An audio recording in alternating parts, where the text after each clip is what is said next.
Hi students, welcome to doctor పోస్పట్ Ravikanth Reddy channel. చాలామంది students సంతోషంతో మీ ఛానల్ చూడటం వల్ల నాకు 98 వచ్చాయని 99 వచ్చాయని మెసేజ్లు పెడుతున్నారండి. ముందుగా అందరికీ కంగ్రాచ్యులేషన్స్. మీరు మిగతా సబ్జెక్టులలో కూడా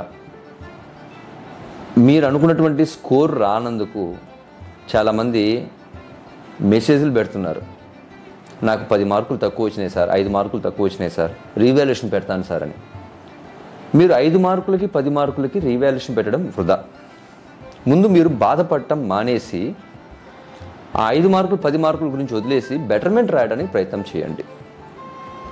ఎందుకంటున్నానంటే ఒకవేళ ఆ బెటర్మెంట్లో నీకు ఆ 10 మార్కులు 5 మార్కులు పెరగకపోతే నీకు ఛాన్స్ వృధా అవుతుంది. బెటర్మెంట్ ఆప్షన్ రాసుకునే టైం ఉండదు అప్పుడు. ఎందుకంటే మనం ఈ నెల 18 నుంచి ఈ నెల 24వ తేదీ లోపు మాత్రమే ఎగ్జామ్ ఫీజు కానీ రీవాల్యుయేషన్ ఫీజు కానీ కట్టుకోవాలి.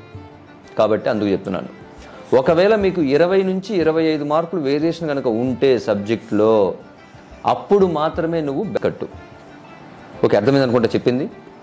ఇకపోతే 18 నుంచి 24వ తేదీ లోపు మీరు ఫస్ట్ ఇయర్ కానీ సెకండ్ ఇయర్ కానీ మీరు ఫెయిల్ అయినటువంటివి కానీ లేదా ఫస్ట్ ఇయర్ వాళ్ళు అయితే బెటర్మెంట్ కానీ ఖచ్చితంగా ఫీజు కట్టేయాల్సిందే.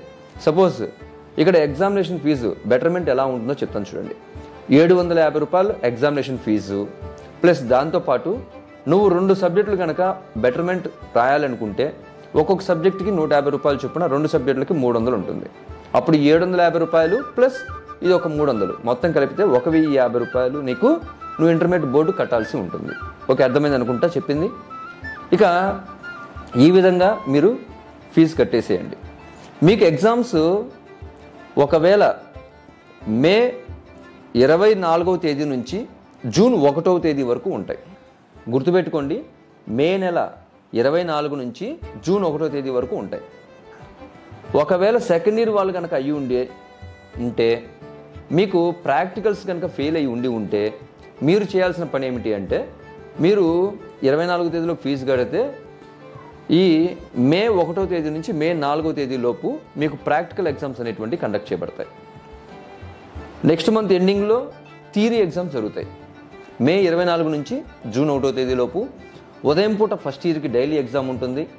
అదేవిధంగా సెకండ్ ఇయర్కి మధ్యాహ్నం పూట డైలీ ఎగ్జామ్ ఉంటుంది. ఈ విధంగా మీరు ఎగ్జామ్స్కి ప్రిపేర్ అవ్వండి. రెండవది నేను చెప్పే ముఖ్యమైనటువంటి విషయం ఏమిటి అంటే మీరెవరూ మార్కులు తగ్గినాయని బాధపడద్దు. ఎందుకు ఈ విషయం చెప్తున్నాను అంటే చాలామంది మార్కులు తగ్గినాయని ఏడ్చే వాళ్ళు చాలామంది ఉంటారు. ఎంతో కష్టపడి రాశాను సార్ నేను, మార్కులు తగ్గాయని. మీరెవరు ఒక విషయం గుర్తుపెట్టుకోండి, ఇది ఓన్లీ ఐపీ ఎగ్జామ్ మాత్రమే. ఐపీలో మార్కులు మీరు చెప్పుకోవడానికి, కానీ మెయిన్స్ నీట్ ఇటువంటి వాటిలో ర్యాంక్ సంపాదించుకోండి. వాటి కోసం తాపత్రయపడండి. ఒకవేళ నాకు అవన్నీ ఎందుకు లేసారంటే ఎంసెట్లోనైనా సరే మంచి ర్యాంక్ కొట్టడానికి ప్రయత్నం చేయండి. మీ కాన్సన్ట్రేషన్ అంతా కూడా పాజిటివ్గా మార్చుకొని దాన్ని ఉపయోగించుకోండి. మీరు పక్కన వాళ్ళని కంపారిజన్ చేసుకుని మార్కులు ఆలోచిస్తే ఎప్పుడు బాధపడటమేనండి. మార్కులను బెటర్మెంట్లో పెంచుకొని మంచిగా ముందుకు నడవాలని కోరుకుంటున్నానండి. Thanks for watching.